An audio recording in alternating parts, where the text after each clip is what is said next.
todo mundo aqui gosta de One Piece, né? Vamos ser sinceros aqui que todo mundo conhece, ou pelo menos, se você não gosta, você conhece, sabe o tamanho dessa obra. E é sobre One Piece que a gente vai falar, né? Inclusive, eu tô gravando esse vídeo no dia em que o live action foi lançado. E vai sair vídeo sobre o live action, mas só depois que eu assistir o live action a segunda temporada, né? Enfim, vamos falar hoje sobre One Piece e por que que One Piece tá chato hoje em dia, né? Mas, obviamente, depois da vinheta.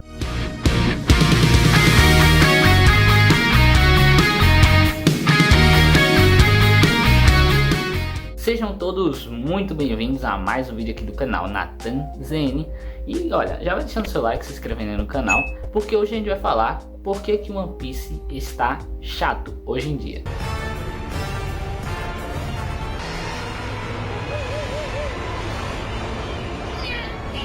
E rapaziada, One Piece é uma obra que todo mundo conhece, é uma obra muito grande, é uma obra que o próprio mangá tem mais de 1100 capítulos, o anime, se eu, não me, eu parei de acompanhar o anime, mas eu acho que o anime tá próximo disso já. Inclusive mudou, né, vai ter um lançamento agora por temporada, não vai ser mais semanal, enfim. One Piece é gigante, todo mundo sabe disso, mas a parada eu sinto que One Piece não é mais o mesmo de antes. E não é, beleza, One Piece mudou, a obra evoluiu, a obra trata de temas mais sérios, o mundo de One Piece cresceu bastante, isso é um fato com o passar dos anos. Mas o que eu quero dizer pra vocês é que tipo, One Piece não é mais a mesma coisa, e eu acho que isso tem lados bons e ruins. Eu quero dar minha opinião sobre o One Piece atual, pra ser sincero.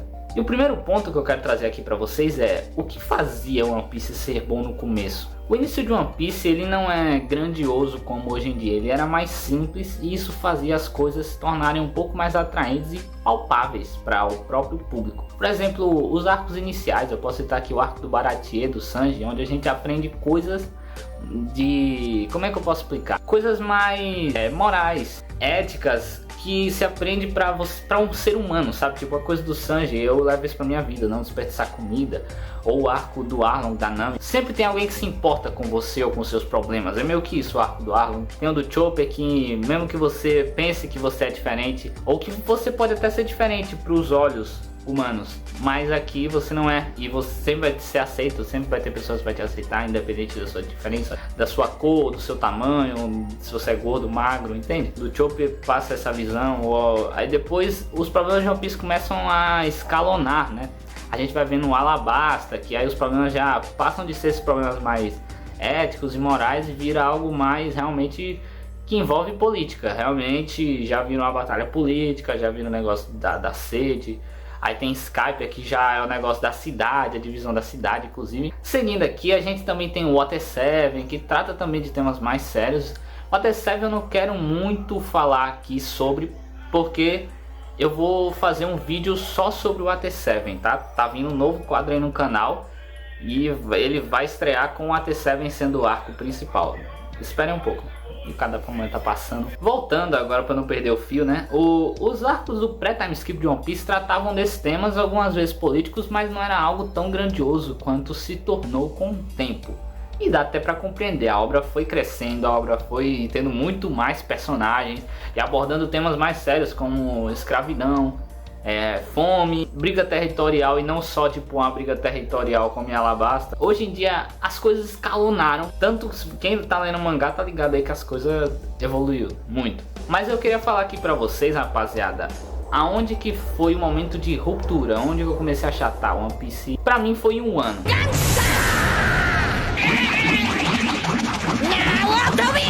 Porque, cara, sendo sincero, tudo antes de Wano eu acho que ainda era um pouco One Piece e não tão grande. A gente tem a Ilha dos Tritões, tem aquela parada do racismo com os tritões. Aí depois tem Dressrosa com o Doflamingo roubando o lugar do rei, toda a questão do Doflamingo, transformar as pessoas em bonecas, essa parada. E aí a gente tem o Holy Cake, a Big Mom, tipo, os problemas realmente estavam começando a aumentar. Mas eu acho que o ano foi quando realmente os problemas aumentaram muito, porque foi algo que foi construído desde Punk Hazard, né? Os problemas de Wano, com as Smile lá, e o Momonosuke aparece, se envolve. Tudo começou ali em Punk Hazard e o ano foi preparado há muito tempo. O ano não é um arco que aconteceu, todo mundo já estava sabendo que uma hora o ano ia acontecer. Eu, pelo menos, quando eu estava vendo a obra pela primeira vez, eu sentia, pô, um dia a gente vai pra essa ilha de Wano porque começou em Punk Hazard os problemas de Wano. Parece o Kinemon, parece o Momonosuke, e os Mugiwara já se envolvem além dos problemas dele, e depois se envolvem nos problemas de Wano.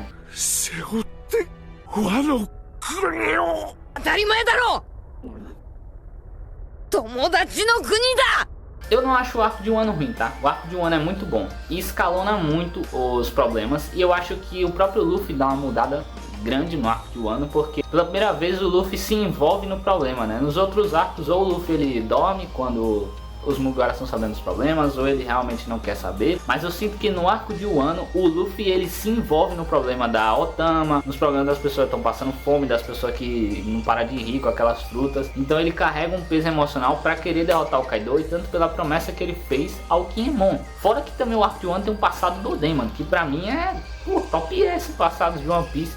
Top 3, mano. Não sei, o melhor eu acho que é do Kuma e da Bonnie. Mas o do Oden é o segundo melhor, não tem como. Tipo, o do Oden ele é um flashback muito bom. Então, o Wano é um arco muito bom. Mas eu acho que aqui o One Piece realmente escalonou para outro nível. As coisas ficaram maiores, os problemas ficaram muito maiores. Depois de Wano, tudo fica muito mais grandioso na obra. Algo que não era tão frequente. A obra estava escalonando desde a Ilha dos Tritões. Isso é perceptível que desde o time skip os problemas estavam ficando maiores. O envolvimento dos Mugiwara estava ficando maiores. E isso é algo que tem que acontecer, é para ser gradual, né? Porque realmente uma obra tem que fazer isso. Os personagens têm que ir evoluindo, os personagens têm que ir ficando mais fortes, enfrentando problemas maiores para chegar no final, que sempre é o maior degrau para se subir. Eu sei que isso tem que acontecer, só que eu acho que com One Piece as coisas realmente começaram a crescer muito. Sabe, quem tá lendo Elbaf tá ligado. Mas enfim, rapaziada, eu acho que o arco de Elbaf hoje em dia é mais uma parada assim, ainda não foi adaptado no anime, vai começar, né? Mas é uma parada tipo, já tá grande, o Musama tá envolvido, a gente já viu o Shebeck aparecendo, toda essa questão do Haki, né, já tá muito saturada, porque o Haki agora é utilizado de todas as formas.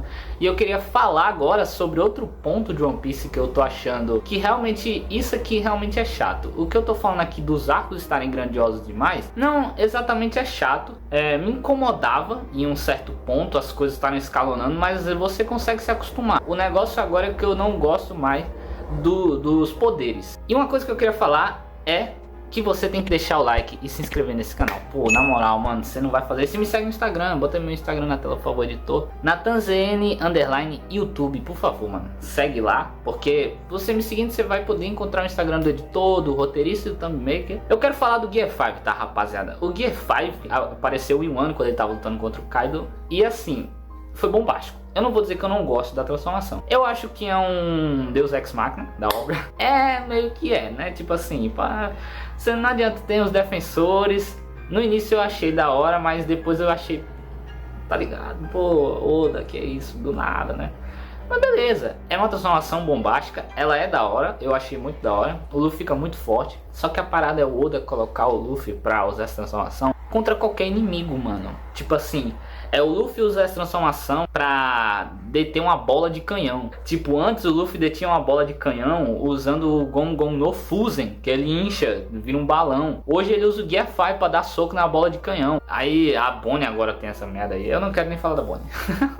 Nem quero falar da Bonnie. Enfim, o poder da Bonnie é outra parada, meu filho. Ali é bizarro demais. Mas o Gear 5, o Luffy usar contra o Robin Lute. Mano, o Luffy já derrotou o Robin Lute no Gear 2nd. Beleza, você pode dizer, pô, mas o Robin Lute ficou muito mais forte desses dois. Tudo bem, não, tudo bem, mas vem cá. Mano, você acha mesmo que o Luffy que derrotou o Kaido com o Gear 5 não consegue derrotar o Robin Lute no Gear 2nd de hoje em dia? Ou no modo base? Mano, pelo amor de Deus. O Robin Lute pode ter ficado mais forte, despertou a fruta, mas, meu irmão, não dá. É um cara que o Luffy já derrotou e, tipo, o Luffy é muito mais forte que o Robin Lute, mano. Ou o Luffy, tipo, toda luta o Luffy usa o Gear 5 agora. Vira algo saturado. Você fica, pô, era uma transformação da hora, como, sei lá, modo Byron do Naruto. Se eu não me engano, eu não vi Boruto, tá? Mas eu sei que o Naruto já usa essa transformação. E o da hora dessa transformação é que o Naruto usa uma vez na obra e nunca mais. Então, tipo, isso torna a transformação mais atraente, torna a transformação mais desejada. Pra, tipo, um momento de uma batalha, o cara, pô, agora ele vai usar, usa essa transformação agora.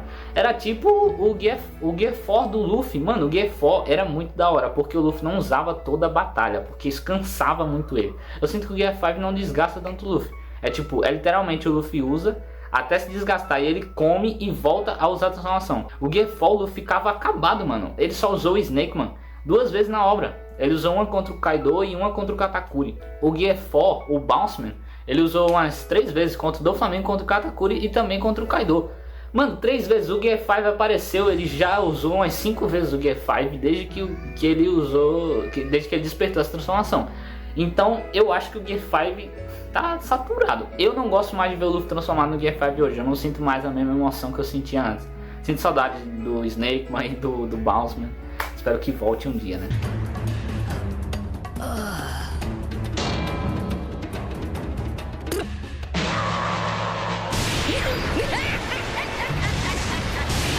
Outra parada dos poderes, agora entrando mais no Haki, né? O Haki surgiu como aquilo muito especial, né? O Haki do rei que o Luffy tinha. A gente via quando ele aprende a utilizar, é da hora, ele derrota naqueles 100 mil tritões. Ou até a própria cena dele indo salvar o Ace, quando ele usa sem saber pra salvar o Ace lá, pedindo pra parar a execução. Mano, o Haki do Rei, ou quando o Shanks entra no navio do Barba Branca. Tipo, o Haki do Rei era um negócio muito da hora, que quando aconteceu eu ficava, caramba, o Haki do Rei. Hoje em dia todo mundo tem Haki do Rei, mano, tipo, todos têm, não, qual a graça? Parece que até o Zoro tem Haki do Rei agora, não foi confirmado, mas provavelmente, né? Então, qual que é a graça hoje em dia de existir Haki do Rei, se o próprio Oda faz com que qualquer personagem hoje que seja muito forte, ele vai ter Haki do Rei, porque é isso, acabou, não tem mais aquilo de 1 em 100 milhões, parece que a obra fala, é 1 em 1 milhão, é 1 em 100 milhões, qual é a graça, mano, se todo mundo tem esse negócio? Eu não quero me aprofundar muito, mas o Haki do Rei tem aquela parada de tipo, pô, soco do Haki do Rei, né, você revestir o seu braço, pô, sobre Haki do Rei, tá ligado? O Oda se perdeu no Haki, isso é um fato, mano.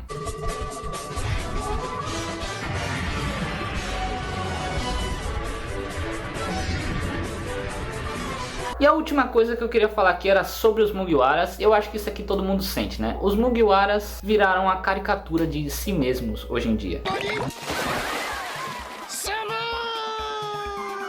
Cara, os Mugiwaras no início eles evoluíam tanto mentalmente como fisicamente, né? Eles vão ficando mais fortes. Hoje em dia eles só ficam mais fortes. Os Mugiwaras não evoluem mais moralmente, por exemplo. Eles não aprendem mais nada. Eles não tiram nenhuma lição dos arcos mais. O Wano eles até... Eu nem sei, mano, se eles tiraram lição de Wano. Tipo, os Mugiwaras não tiram mais lições das coisas. Eles só estão ficando mais fortes a cada arco. Quer dizer, o Luffy, o Zoro, o Sanji, né? Porque os outros Mugiwaras são os inúteis. Eles são deixados totalmente de lado. Ver como hoje personagens que no início eram tão interessantes... Tipo, eu digo, não é mudar a personalidade dele. É só mudar algumas coisas. Tipo, o Luffy amadureceu depois do time skip. Mas será que do time skip pra cá o Luffy não poderia ter amadurecido mais? Sei lá, eu sinto que os Mugiwaras eles deixaram de amadurecer. Eu acho que essa é a palavra certa. Cara, enfim, é isso. Era tudo isso que eu tinha pra falar sobre One Piece. O que eu acho de One Piece hoje em dia. E ó, é o que eu disse. Tá pra sair um novo quadro aqui no canal. Eu não sei quando vai sair esse vídeo, mas já deixa você aqui em alerta que é sobre o Water 7, tá? Então eu já tô bolando, já falei com o roteirista, a gente já tá bolando esse vídeo. Vai ficar muito legal. E espero que você ainda esteja inscrito. Então ó, você vai se inscrever, vai deixar seu like pra você estar inscrito quando isso acontecer, quando sair esse quadro. Beleza? Então é isso, rapaziada. Deixa seu like, se inscreve aí. Muito obrigado por assistir o vídeo aqui até o final. Um beijão e tchau. Até o próximo vídeo. Com licença, senhorita Nami. Poderia... Cala a boca! Acho que eu quebrei o osso mesmo! Fecha essa matraca!